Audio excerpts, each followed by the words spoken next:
നമ്മളെ ഓർമ്മിപ്പിക്കുന്ന ആൾക്കാരല്ല എൻ്റെ വീട്ടുകാർ. എന്ത് പറ്റിയത്, പുതിയതായിട്ട് സംസാരമൊക്കെ മാറി വരുന്നു എന്ന് നമ്മളെ ഓർമ്മിപ്പിക്കും. മനസ്സിലായി. അതുകൊണ്ട് തന്നെ ഞാൻ പറഞ്ഞു, എനിക്ക് ഇപ്പം എൻ്റെ ഈ മുട്ടുവേദന വന്ന് ഇപ്പം എൻ്റെ ഡോക്ടർ പറഞ്ഞു, ഒരു കാര്യം ചെയ്യും, നിങ്ങൾ കഴിയുന്നത് ഈ 2 കാലും കൂടെ ഇങ്ങനെ തൂക്കിയിട്ടിരിക്കരുത്, നീര് വരും.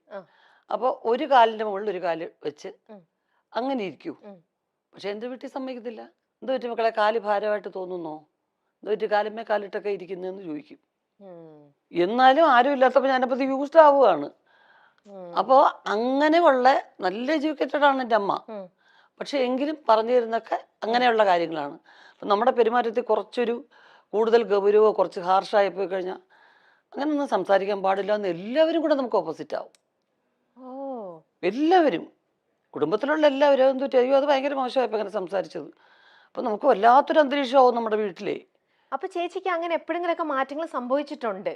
അപ്പൊ ചിലപ്പോ നമ്മൾ മനുഷ്യരല്ലേ, ചിലപ്പോ ചിലരുടെ നിരന്തരമായ ചില ചോദ്യങ്ങളോ പെരുമാറ്റമോ നമുക്ക് ഇഷ്ടപ്പെടാതെ വരുമ്പോ നമ്മൾ കുറച്ച് ഗൗരവക്കാരിയാവും, അല്ലെങ്കിൽ കുറച്ച് അങ്ങനെ ശ്രദ്ധിക്കാതെയൊക്കെ വരുമ്പോ, 1 മിനിറ്റ് മോളെ ഒന്ന് വന്നേ, എൻ്റെ അമ്മ അകത്തുണ്ട്, അങ്ങനെ പെരുമാറരുത്. ഇഷ്ടമുണ്ടോ ഇല്ലയോ, നമ്മളെ അന്വേഷിച്ച് അവർ വന്ന് സംസാരിക്കുകയാണ്.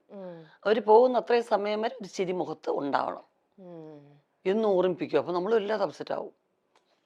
മനസ്സിലായില്ലേ? അപ്പോ നമ്മുടെ ഓപ്പോസിറ്റ് ഇരിക്കുന്ന ആൾക്കാരുടെ മനസ്സിനെ വ്രണപ്പെടുത്താത്ത രീതിയിൽ പെരുമാറിയേ പറ്റൂ എന്നുള്ളത് നമ്മൾ അറിയാതെ നമ്മുടെ മനസ്സിൽ കിടക്കുകയാണ്. അപ്പോൾ നമ്മൾ കുറച്ച് എന്തെങ്കിലും ഇപ്പം ഇപ്പോഴൊക്കെ എന്ന് വെച്ച് കഴിഞ്ഞാൽ, എനിക്ക് ഒന്നാമത്തെ കാര്യം ലൈഫിൽ അഭിനയിക്കാൻ ഒട്ടും അറിയാത്തത് കൊണ്ട് ചില കുറേ കൂടുതൽ ഇറിറ്റേഷൻ ഒക്കെ വരുമ്പോൾ കുറച്ചങ്ങ് പ്രകടിപ്പിച്ച് പോകും അറിയാതെ. പക്ഷെ ഇത് വെച്ച് കഴിയുമ്പോൾ ഞാൻ ഓർക്കും, എൻ്റെ അമ്മയും എൻ്റെ വീട്ടിലുള്ളവരെല്ലാം ഓർക്കും, അയ്യോ ഇവരാരെങ്കിലും അവരോട് പറയൂ. പിന്നത്തെ കുറ്റബോധം മുഴുവൻ അതാണ്. പിന്നെ അവരെ ഒന്നും ഇങ്ങനെ പാച്ചപ്പ് ചെയ്തെടുക്കും. പക്ഷെ ഞാൻ അങ്ങനെ പറഞ്ഞല്ല കേട്ടോ, ഇങ്ങനെയല്ല കേട്ടോ.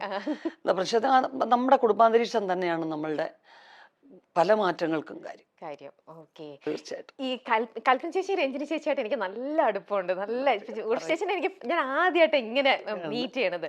പക്ഷെ ഒരുപാട് ഷോസും കാര്യങ്ങളൊക്കെ ആയിട്ട് കൽപ്പന ചേച്ചിയുടെ ഒക്കെ ഒരുപാട് ചെയ്തിട്ടുള്ളതുകൊണ്ട് എപ്പോഴും ഇങ്ങനെ വിശേഷങ്ങളും കാര്യങ്ങളും അപ്പോഴൊക്കെ ചേച്ചിയാണ് ഞങ്ങളുടെ ഇടയിൽ എപ്പോഴും. അതിനിടയിൽ ഉർവശി എന്നുള്ള പേര് പറയാതെ പോവേയില്ല, എപ്പോഴും ഇങ്ങനെ പറയും. ഈയിടെയും കൂടെ രഞ്ജിനി ചേച്ചിനെ ഞാനൊരു ഇന്റർവ്യൂ കൂടെ ചെയ്തിരുന്നു. അപ്പൊ ഈ നിങ്ങൾ എല്ലാവരും എന്ന് പറയുമ്പോഴും നിങ്ങൾക്ക് എല്ലാവർക്കും ഒരു വല്ലാത്തൊരു ചാമുണ്ട് ചേച്ചി.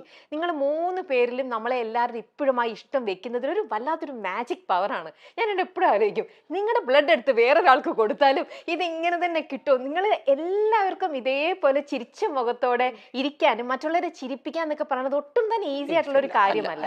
പക്ഷെ നിങ്ങൾ എത്ര ഈസി ആയിട്ടാണ് മറ്റുള്ളവരെ ചിരിപ്പിച്ചുകൊണ്ടിരിക്കുന്നത്. അതൊക്കെ ആ ഒരു സം magic power runs in the blood എന്നൊക്കെ പറയുന്നത്. അത് എൻ്റെ അമ്മ തന്നെയാണ് അതിന്റെ കാരണം. അച്ഛനും വളരെ സരസനായിരുന്നു, കലാകാരനായിരുന്നു, രണ്ടുപേരും ആർട്ടിസ്റ്റ് അല്ലേ. അറിയാം. അപ്പൊ അത് തന്നെയാണ് ബേസ്. പക്ഷെ അമ്മ എപ്പോഴും ചിരിക്കാനും ചിരിപ്പിക്കാനും ഇഷ്ടമുള്ള ആളായിരുന്നു. ഇപ്പോഴും അത് തന്നെയാണ്. നമ്മളൊക്കെ ഇങ്ങനെ എല്ലാവരും കൂടി ഇരുന്ന് ഗൗരവത്തിൽ സംസാരിക്കുന്നത് എൻ്റെ അമ്മയ്ക്ക് ഇഷ്ടമല്ല. എന്തെങ്കിലും കുറച്ച് ഭയങ്കര ഗൗരവമുള്ള ഈ കരച്ചിൽ പടങ്ങളൊന്നും എൻ്റെ അമ്മ കാണത്തില്ല. മക്കളെ മാറ്റത്, ആ ചാനൽ മാറ്റുക, അല്ലെങ്കിലേ ഉണ്ട് നമുക്ക് പ്രശ്നങ്ങൾ, ഇത് കരഞ്ഞുകൊണ്ടിരിക്കാൻ വയ്യ. ഉള്ളൊഴുക്ക് കണ്ടിട്ടില്ല എൻ്റെ അമ്മ, കലശേച്ചി കണ്ടിട്ടില്ല, എൻ്റെ വീട്ടിൽ ആരും കണ്ടിട്ടില്ല. അങ്ങനെയുള്ള എൻ്റെ സിനിമകളും കാണത്തില്ല. അങ്ങനത്തെ ഒരു പ്രശ്നമുണ്ട്. അപ്പൊ അമ്മയ്ക്ക് റെസ്ലിംഗ് കാണത്തില്ല എൻ്റെ അമ്മ. എൻ്റെ അമ്മ പറഞ്ഞ് മനസ്സിലായിരുന്നു, ബ്രദേഴ്സൊക്കെ അതൊക്കെ ഒരു അവര് കറക്റ്റായിട്ട് റിഹേഴ്സൽ ചെയ്തിട്ട് അമ്മ ചെയ്യുന്നത്. അതൊന്നും അവർക്ക് അങ്ങനെ നോവത്തൊന്നുമില്ല. അതെല്ലാം അവർ പ്രാക്ടീസ് ചെയ്യണത്. വേണ്ട വേണ്ട വേണ്ട, മനുഷ്യൻ കൂടെ അടിച്ച് ചാവുന്നത് കാണാൻ വയ്യ, അവൻ നെറ്റിന്റെ മുകളിൽ കയറി താഴെ അവൻ്റെ നെഞ്ചത്തോട്ട് ചാടുന്നു, വേണ്ട എനിക്ക് കാണുകയോ വേണ്ട എന്ന് പറയും.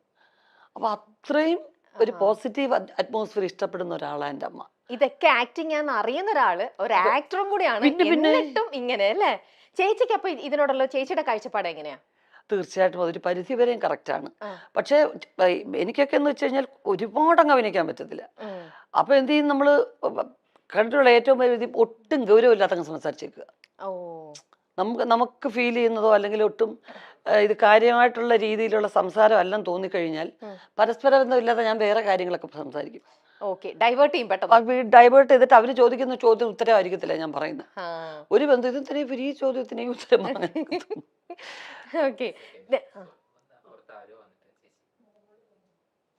വന്നിട്ടുണ്ടോ? മക്കളെ ഓടിവാടാ, അമ്മയുടെ കുഞ്ഞാണ്ടാ. മക്കളെ രമ്യ ചേച്ചി അറിഞ്ഞു വിട്. Nice meeting you. കുറച്ചേരം മക്കൾ അമ്മയ്ക്കും കൂടെ അധികം സ്പൈസി ഇല്ലാത്തെന്തെങ്കിലും അമ്മയ്ക്കും കൂടെ ഓർഡർ ചെയ്യാം. അമ്മ കുറച്ച് വിളിച്ചു വരച്ച് കുഞ്ഞിനും കൂടെ ഓർഡർ ചെയ്തോ. മേളിലുണ്ടോടാ, എല്ലാം വലിച്ചു വാരിയിട്ടേക്കാ മുകളിലത്തെ റൂം കേട്ടാ. ചേച്ചി, നിങ്ങളുടെ കൂടെ ഏറ്റവും കൂടുതൽ നർമ്മം അല്ലെങ്കിൽ ഭയങ്കര എന്താ പറയാ ഹ്യൂമർ സെൻസും കൗണ്ടറൊക്കെ പറയണത് നിങ്ങളിൽ ആരാ? കൽപ്പന ചേച്ചി ആണോ? അയ്യോ, മിനി ചേച്ചി കൊച്ചിലെ മുതലേ അവളുടെ പേരൊക്കെ വേളൂർ കൃഷ്ണൻകുട്ടി ഞങ്ങളുടെ പിന്നെ കഥയുടെ പേരുകളിലൊക്കെ അവൾ അറിയപ്പെട്ടിരുന്നത്. ആൾക്കൂട്ടത്തിൽ ഏലിയമ്മ അങ്ങനെയൊക്കെയാ വിളിച്ചിരുന്നത്. കാരണം വെച്ചാൽ എവിടെ ആൾക്കൂട്ടോ ബഹളം ഉണ്ടെങ്കിൽ അവിടെ അതിൻ്റെ ഇടയ്ക്ക് വരും. എന്താ നിങ്ങളെ കാര്യം, എന്നിട്ട് ന്യൂസ് എത്തിക്കാനാ.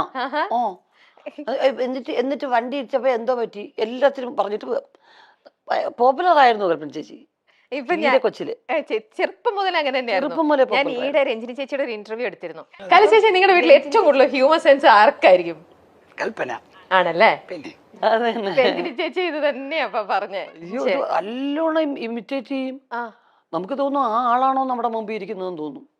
സുന്ദരമായിട്ട് ഇമിറ്റേറ്റ് ചെയ്യും. അവര് നടക്കുന്ന പോലെ. അത് ചെറുപ്പം മുതലേ എല്ലാവരും ഇമിറ്റേറ്റ് ചെയ്യും. എൻ്റെ അച്ഛൻ്റെ അമ്മയ്ക്ക് അങ്ങനെ വലുതായിട്ട് സിനിമയൊന്നും കാണത്തില്ല. ഈ ഭക്തി സീരിയലൊക്കെ മഹാഭാരതമൊക്കെ എന്ന് പറഞ്ഞ് തമ്പുരാനേ അതേ വാസുദേവായ എന്നൊക്കെ പറഞ്ഞ് മന്ത്രമൊക്കെ ജപിക്കും. പണ്ട് മഹാഭാരതത്തിന് ഒരു ഗ്ലോബൊക്കെ വരുമല്ലോ. അപ്പൊ അത് പറ്റിക്കുക. ഉമ്മ എണീക്കുമ്മ കൃഷ്ണൻ മരുന്നമ്മ എണീക്കുമ്മ തമ്പുരാനെ എന്തൊക്കെ അതിലൊക്കെ തൊഴും. അത് വേഷമാണോ ഇതാണെന്നുള്ള അത്ര ഇന്നസെന്റ് ആൾക്കാരായിരുന്നു നാട്ടുപുറത്തെ ശരിക്കും. അപ്പൊ രണ്ടുപേര് ഹഗ് ചെയ്യുന്നത് ഫിലിം ഒട്ടിച്ചിട്ടാണ് എന്നാണ് മിനി ചേച്ചിയെ പറഞ്ഞു ധരിപ്പിച്ചിരിക്കുന്നത്. കാരണം ഇതൊക്കെ എല്ലാം ഒറിജിനലാണെന്ന് പറഞ്ഞ ഞങ്ങളൊക്കെ അഭിനയിക്കല്ലേ. എന്തുവായത് ഇങ്ങനെ അങ്ങ് കെട്ടിപ്പിടിക്കുവോ, എന്തൊരു മോശമായത്, അത് മാറ്റത് പിള്ളേര് വഷളാവാതെ എന്ന് പറയും. അപ്പൊ ഉടനെ ഞങ്ങളൊരു അമ്മമ്മ അങ്ങനെയല്ല അമ്മമ്മ, ഇവിടെ ഒരാൾ നിൽക്കും ഇവിടെ എന്നിട്ട് ഈ ഫിലിം ഇങ്ങനെ ഒട്ടിക്കും അമ്മമ്മ എന്ന് പറഞ്ഞ് പറ്റിക്കും. മിനി ചേച്ചി ഇത് പറഞ്ഞ് അഭിനയിച്ച് പറ്റിക്കുന്നേ. എന്നിട്ട് പക്ഷെ വർഷങ്ങൾക്ക് ശേഷം എനിക്കത് ഒരനുഭവത്തിൽ വന്നു. അപ്പൊ ഞാൻ ആലോചിച്ചു, അയ്യോ പണ്ട് മിനി ചേച്ചി പറഞ്ഞിരുന്നോണേ. കാരണം മുരളിച്ചേട്ടൻ ഞാനും കൂടെ വെങ്കലത്തിലൊരു സംഗതി വരും. അപ്പൊ വെങ്കലത്തിലൊരു ഭയങ്കര മൊശടനായിട്ടുള്ള ഒരാളായിട്ടാണ് മുരളിച്ചേട്ടൻ. കല്യാണം വേണ്ട. അപ്പൊ ഒരു ഫസ്റ്റ് നൈറ്റ് സീക്വൻസ് ആണ്. അപ്പൊ ഞാൻ കൊച്ചാട്ടാന്നാ വിളിക്കുന്നത്, ഞാൻ എന്റെ ബന്ധുവും കൂടാ. കൊച്ചാട്ടൻ എൻ്റെ കൂടെ ലവ് സീൻ അഭിനയിക്കാൻ വലിയ പാടാണ്. അപ്പൊ ഞാനും പറഞ്ഞു ഞാനും ലവ് സീൻ അഭിനയിക്കാൻ ഭയങ്കര മോശം, അത് പറഞ്ഞെങ്കിലും അറിയാം. പങ്കള് പറഞ്ഞു ഇപ്പൊ ഇത് എടുക്കാണ്ടിരിക്കാൻ നിവൃത്തിയില്ലല്ലോ. പിന്നെ ഇങ്ങനെ ആലോചിച്ചിട്ടാണ് എൻ്റെ ഒരു ശില്പം വെച്ചിട്ട് എൻ്റെ ദേഹത്ത് തൊടുന്നതും ഒക്കെ ആ ശില്പത്തിനെ തൊടുന്നതായിട്ടാണ് കാണിച്ചിരിക്കുന്നത്. പിന്നെ രണ്ടുപേരും ഇങ്ങനെ ഹഗ് ചെയ്യുന്നൊരു സീക്വൻസ് ഉണ്ട്. അതിന് മുരളിച്ചേട്ടൻ അത്രയും ദൂരം അവിടെ, ഞാനിവിടെ, രണ്ട് ഷാഡോ പ്ലേ പോലെ. കറക്റ്റ് മുരളിച്ചേട്ടൻ അവിടെ നിന്ന് ഇങ്ങനെ എണീറ്റ് വരും ആ ഭാഗത്തുനിന്ന്, ഞാൻ ഇവിടുന്ന് ഇങ്ങനെ എണീറ്റ് പോവും. എന്നിട്ട് ഹഗ് ചെയ്യും. നിഴല് കാണുമ്പോ രണ്ടുപേരും അടുത്തിരുന്ന് ഹഗ് ചെയ്യുന്ന പോലെ. ഇങ്ങനെയൊക്കെ എടുത്തിട്ടുണ്ട്. ഇതൊക്കെ ക്യാമറ ടെക്നിക്സ് എന്നൊക്കെ പറയുന്നത്. തീർച്ചയായിട്ടും ഇന്നും വേണമെങ്കിൽ അങ്ങനെ ചെയ്യാം. അങ്ങനെ ചെയ്യാലോ, തീർച്ചയായിട്ടും ചെയ്യാലോ. കാരണം ഞങ്ങൾക്ക് രണ്ടുപേർക്ക് അഭിനയിക്കാൻ പറ്റില്ല. ഞാൻ ബേസിക്കായിട്ട് എനിക്ക് അങ്ങനെയുള്ള സീക്വൻസ് വലിയ പാടാണ്. കാരണം ഒന്നാമത് എല്ലാവരും എന്നെ അത്ര വാത്സല്യത്തോടു കൂടിയാണ് സെറ്റ് കണ്ടിരിക്കുന്നത്. എന്നെ ആരും ഉർവശി എന്ന് വിളിക്കുന്ന ഈ ജനറേഷനിലുള്ളവരേ ഉള്ളൂ. അന്നെല്ലാം പൊടിമുളയെന്നാണ് വിളിച്ചിരുന്നത്. അപ്പൊ എനിക്ക് ഭയങ്കര കുറച്ചിലാണ് എനിക്ക് ലവ് സീൻ അഭിനയിക്കാൻ. അപ്പം വെറുചേട്ടായിട്ട് പറഞ്ഞ ഈ കൊച്ചിന്റെ കൂടെ ചെയ്യാനേ പറ്റത്തില്ല, നടക്കത്തെ അത് നമുക്ക് വേറെ എന്തെങ്കിലും ചെയ്താൽ മതി, പറ്റത്തില്ല എന്ന് പറഞ്ഞു. അപ്പം അങ്ങനെയൊക്കെ പറ്റിക്കും. എന്നിട്ട് അമ്മൂമ്മയെ പോലും പറ്റിയിട്ട് അമ്മൂമ്മയ്ക്ക് സിൽക്ക് സ്മിത എന്നാ പേരിട്ടിരുന്നത്. കാരണം നല്ല ഷേപ്പാണ്, നല്ല കൊച്ചു രൂപം, ഇത്രേ ഉള്ളൂ. എൻ്റെ അച്ഛൻ 6 അടി 3 ഇഞ്ച് ഹൈറ്റാ, അമ്മൂമ്മ ഇത്രേ ഉള്ളൂ, കൊച്ചാണ്. പക്ഷെ ബ്ലൗസും ഇങ്ങനെ മുണ്ടും മാത്രമല്ലേ ഉടുക്കുള്ളൂ. അപ്പൊ ഇടയ്ക്കിടയ്ക്ക് വയറ്റിൽ പോയി തട്ട് സിൽക്ക് സ്മിത വയറെന്ന് പറയും. ഇത് ആരാ സിൽക്ക് സ്മിത, എൻ്റെ അമ്മയ്ക്ക് അറിയത്തില്ല. അവസാനം വരെ ചോദിക്കുമായിരുന്നു, ഇത് ആരാ ഈ സിൽക്ക് സ്മിത എന്ന് ചോദിക്കുക. അപ്പൊ എപ്പോഴും ഒരു ചിരിക്കുന്ന അന്തരീക്ഷം മിനി ചേച്ചി ഉള്ളിടത്തുണ്ട്. ചേച്ചിയുടെ പ്രസൻസ് വരുമ്പോ അത് ഇപ്പം നമുക്ക് അറിയുന്ന കാര്യമാണ്. ചേച്ചി പ്രസൻസ് വരുമ്പോ വല്ലാത്തൊരു പോസിറ്റിവിറ്റിയും ഒരു വൈബും ഫുൾ ചിരിയും മേളവും. എത്ര വിഷമവും എത്ര ടെൻഷനും നമുക്കുണ്ടെങ്കിൽ അതെല്ലാം നമ്മൾ മറന്നു പോകും. അതൊക്കെ ശരിക്കും ഒരു ദൈവത്തിന്റെ ഒരു അനുഗ്രഹം തന്നെയാണ്. നമുക്ക് ആ ഒരു പോസിറ്റിവിറ്റി മറ്റുള്ളവർക്ക് സ്പ്രെഡ് ചെയ്യാൻ പറ്റും. കുടുംബത്തിൽ നമുക്കൊരു സ്വാതന്ത്ര്യം ഉണ്ടാവുക, കുടുംബത്തിൽ രസകരമായിട്ടുള്ള കാര്യങ്ങൾ നമ്മുടെ കുടുംബത്തിൽ നടക്കുക എന്ന് പറയുന്നത് ഒരു വലിയ കാര്യം. ചേച്ചി ഇന്ന് നമ്മുടെ മൈൽ സ്റ്റോണിൽ ഇന്ന് രാവിലെ ഇന്റർവ്യൂ ചെയ്ത മനോജ് ചേട്ടന്റെ ഒരു ഇന്റർവ്യൂ ഉണ്ടായിരുന്നു. അതിനകത്ത് ചേട്ടൻ പറഞ്ഞിട്ടുണ്ട് മോൾക്ക് അഭിനയത്തിലേക്ക് വരാനായിട്ട് ഭയങ്കര ഇൻട്രസ്റ്റ് ആണ്. അപ്പൊ അത് വേണ്ടിയിട്ട് ഞാൻ അവൾക്ക് വേണ്ടിയിട്ട് വനിതയിൽ വിളിച്ചിട്ട് ഒരു ഫോട്ടോ ഷൂട്ട് ഞാൻ അറേഞ്ച് ചെയ്ത് കൊടുത്തു എന്നൊക്കെ പറഞ്ഞ്.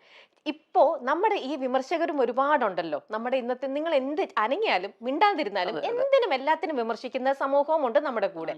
ഇപ്പൊ പറയുന്ന എല്ലാവരും യൂഷ്വലി യൂസ് ചെയ്യുന്ന ഒരു വേർഡാണ് നെപ്പോക്കിഡ്സം എന്ന് പറയുന്നത്. അച്ഛന്മാര് ഫീൽഡിൽ നിൽക്കുമ്പോൾ മക്കൾ അതിനകത്തേക്ക് സ്വാഭാവികമായിട്ട് വരും. എന്താ ഡോക്ടേഴ്സിന്റെ മക്കളും ഡോക്ടേഴ്സ് ആവുന്നുണ്ട്, ടീച്ചേഴ്സിന്റെ മക്കൾ ടീച്ചർ ആവുന്നുണ്ട്.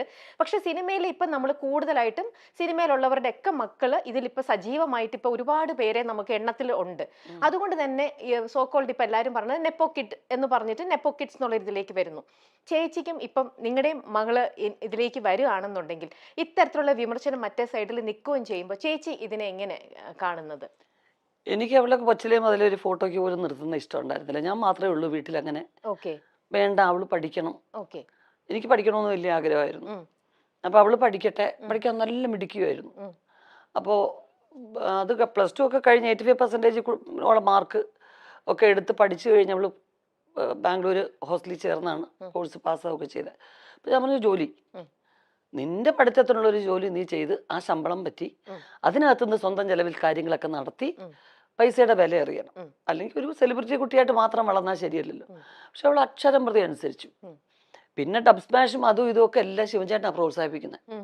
എപ്പോഴും കൂടുതൽ ഇത് അതെന്താ നിനക്ക് അങ്ങനെ, ഓക്കെ ഇങ്ങോട്ടാണ് വരാൻ ഇഷ്ടം എന്ന് പറഞ്ഞാൽ അപ്പം എല്ലാ കാര്യങ്ങളും കമ്മ്യൂണിക്കേറ്റ് ചെയ്യുന്ന കൂടെ അവിടെ ചാച്ചാ ഞാൻ ഒരെണ്ണം അയച്ചിട്ടുണ്ട് ഒന്ന് കാണണേ, എന്നിട്ട് അമ്മയെ ഒന്ന് കാണിച്ച് നോക്ക് എന്ന് പറയും.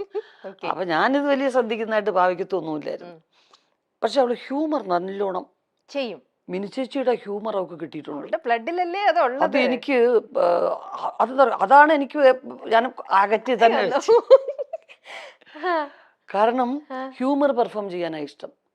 എന്റെ ഹ്യൂമർ സീൻസ്, മിനിച്ചേച്ചിയുടെ ഹ്യൂമർ സീൻസ്, ദിലീപിന്റെ ഇതൊക്കെയാ ഡബ് സ്മാഷ് എടുക്കുന്നത്. അല്ലാതെ സീരിയസ് ആയിട്ടുള്ള സീൻസോ ഡാൻസോ അതൊന്നും അല്ല. കുഞ്ഞിലെ മുതൽ അച്ഛൻ്റെ അമ്മയുടെ എന്റെ ആ കട്ട് കട്ട് കട്ട് എന്ന് പറഞ്ഞ സാധനം ആണ് ബിഗിനിങ് ചെയ്തുകൊണ്ടിരുന്നത്. പിന്നെ കിലുക്കത്തിലെ രേവതിയുടെ അപ്പുപ്പനെയും അമ്മുമെനെയും അതൊക്കെയാ എടുക്കുന്നത്. കൊച്ചിലെ ഞാൻ പിന്നെ അവളെ ഉറക്കാനും അവളെ എന്റർടൈൻ ചെയ്യിക്കാനും എടുക്കുന്നത് കിലുക്കത്തിലെ രേവതിയുടെ ഡയലോഗ്സാ. കൊരങ്ങിന് വേണോ അതൊക്കെ ഞാൻ അഭിനയിച്ച് കാണിക്കണം. അപ്പൊ അപ്പം മുതലേ എനിക്കറിയാം ഇവൾക്ക് ഹ്യൂമറിനോടാണ് താല്പര്യം കൂടുതൽ. പിന്നെ വീട്ടിലെപ്പോഴും തമാശ പറയുന്ന ആൾക്കാരല്ലേ. അപ്പൊ എന്നോട് പറഞ്ഞപ്പോ ഞാൻ പറഞ്ഞു ജോലിയൊക്കെ ചെയ്തിട്ടാട്ടെ എന്ന് പറഞ്ഞു. ജോലി ചെയ്തു, ശമ്പളമൊക്കെ വാങ്ങിച്ചു. ഞാൻ 450യുടെ ഒരു ടോപ്പ് എടുത്തു. അപ്പൊ സമാധാനമായി എനിക്ക്. കാരണം ഞങ്ങള് ഷോപ്പിങ്ങിന് കൊണ്ടുപോകുമ്പം അതൊന്നും അല്ല ചെലവ്. അപ്പൊ ഇത് സ്വന്തം ചെലവില് അങ്ങനെ 450 രൂപയുടെ ടോപ്പ് എടുത്തൊക്കെ വലിയ കാര്യമായിട്ട് പറയുന്നുണ്ടല്ലോ. അപ്പൊ അത് കഴിഞ്ഞപ്പോ കഴിഞ്ഞ വർഷം ലാസ്റ്റ് ആയപ്പോ എന്നോട് പറഞ്ഞു എനിക്ക് അമ്മ എല്ലാരും എന്നെ കമ്പൽ ചെയ്യുന്നു. അവള് ലണ്ടനിൽ ഇവിടെ ഒരുപാട് ഫ്രണ്ട്സ് ഉണ്ട്, അവളുടെ കൂടെ പഠിച്ചവരും ഒക്കെ. അപ്പൊ അവിടുത്തെ ഫ്രണ്ട്സ് എല്ലാം പറയുന്നു അതെന്തുകൊണ്ട് 9th പഠിച്ചപ്പോ അമ്മ വന്നു അഭിനയിക്കാൻ. അപ്പൊ ഇത്രയായി ജോലിയും കഴിഞ്ഞിട്ട് ഇനി മോളെ അഭിനയിക്കാൻ വിട്ടാ എന്താ കുഴപ്പം എന്ന് ചോദിക്കുന്നു. ഞാൻ ഒരു വർഷം ഒന്ന് ട്രൈ ചെയ്ത് നോക്കട്ടെ, ഇല്ലെങ്കിൽ കുഴപ്പമില്ല. നമ്മളെ വിദ്യാഭ്യാസം ആരും എടുത്തോണ്ട് പോകുന്നില്ല. അങ്ങനെ കുറച്ച് ഓഫേഴ്സ് ഉണ്ട്. പിന്നെ നമുക്ക് ഉടനെ കാണാം ബിഗ് സ്ക്രീനിൽ. അതെ തീർച്ചയായിട്ടും. അങ്ങനെ നല്ലോണം ചൂസ് ചെയ്ത് അവരുടെ ഇഷ്ടം, അവരൊക്കെ സ്മാർട്ടാണ്, അവർക്ക് പറ്റുന്നുണ്ട്. അല്ല ചേച്ചി, ഇന്നിപ്പോ ഒരുപാട് ആക്ടേഴ്സ് ഉണ്ടെങ്കിലും ചേച്ചി പറഞ്ഞാൽ ഈ ഹ്യൂമർ ഹാൻഡിൽ ചെയ്യാൻ എല്ലാവർക്കും പറ്റില്ല. അത് നിങ്ങളെപ്പോലെ ഇത്രയും ടാലന്റഡ് അത് അവളുടെ ബ്ലഡിലുണ്ട്. അപ്പൊ അവൾക്ക് അതിൽ ഇൻട്രസ്റ്റ് ആണെങ്കിൽ ആ ഒരു സ്പേസ് അവൾക്ക് വേണ്ടിയിട്ടുണ്ടാവും എന്തായാലും. അത് നമുക്കെന്താ അറിയാം, ഞങ്ങള് വന്ന കാലഘട്ടത്തിൽ ലോങ് സ്റ്റാൻഡിങ്ങിന് ഒരുപാട് സ്കോപ്പ് ഉണ്ടായിരുന്നു. പല ആർട്ടിസ്റ്റുകളും അങ്ങനെ നിന്നിട്ടുണ്ട്. സത്യമാണ്. ഇനിയിപ്പോ അങ്ങോട്ടുള്ളവർക്ക് അത്രയും നല്ല സ്ട്രോങ് ക്യാരക്ടേഴ്സ് എഴുതുന്ന റൈറ്റേഴ്സ് ഇനിയും ഉണ്ടാവുമായിരിക്കും തീർച്ചയായിട്ടും. അപ്പം അങ്ങനെ ഉണ്ടാവണം, നല്ല ക്യാരക്ടേഴ്സ് ഉണ്ടാവണം. ഒരു എന്താ പറയുന്നത്, നിങ്ങളുടെ മൈൽ സ്റ്റോൺ പോലെ ഒരു മൈൽ സ്റ്റോൺ ആവുന്ന ഓരോ ക്യാരക്ടേഴ്സ് എങ്കിലും ജീവിതത്തിൽ ഉണ്ടാവണ്ടേ.